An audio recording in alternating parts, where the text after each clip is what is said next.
Hi chemists! This video is going to use your knowledge of limiting reactants and thermochemical equations. After this video, you should be able to use thermochemical equations to calculate the limiting reactant. Recall, a limiting reactant is the reactant which yields the smaller amount of product. Energy in a chemical reaction can also help to determine which reactant limits the amount of product that can be made.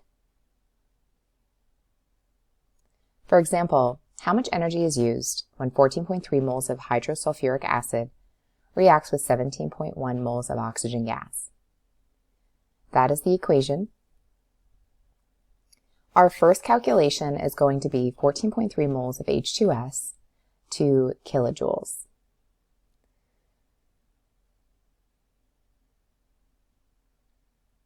We'll start with the 14.3 moles of H2S.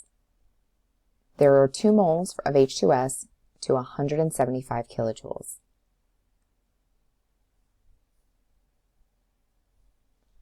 That calculation will give you a value of 1250 kilojoules.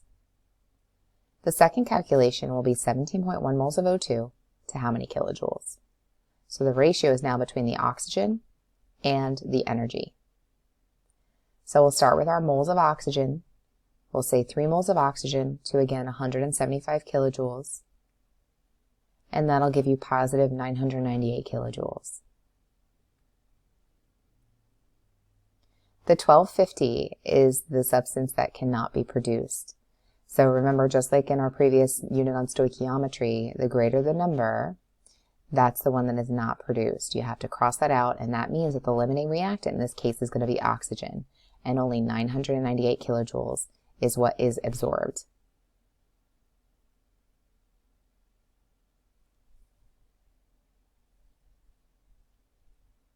Here's another example.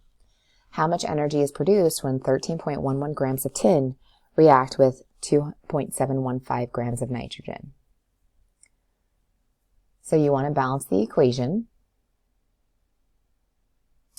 We know that we have 13.11 grams of tin. We don't know how many kilojoules we have.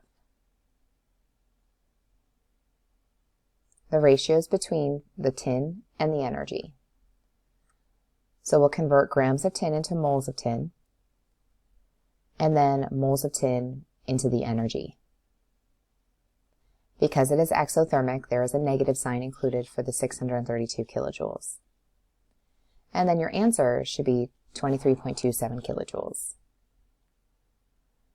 The second calculation will go from grams of nitrogen into kilojoules. So we'll start with the grams of nitrogen, convert into moles of nitrogen, and then our ratio is between the 2 moles of nitrogen and the energy. You may say, how do I know how much is produced here because they're negative numbers? Well, remember in chemistry, the negative number just indicates that the energy is released. So you don't want to think about it in terms of being negative on a number line.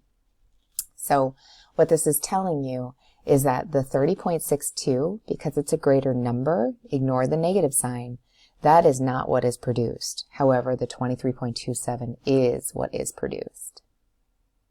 That would tell you then that the tin is the limiting reactant. I hope this video helped you to understand how to use thermochemical equations to calculate limiting reactants. As you know, chemistry requires practice, so keep up the good work, chemist.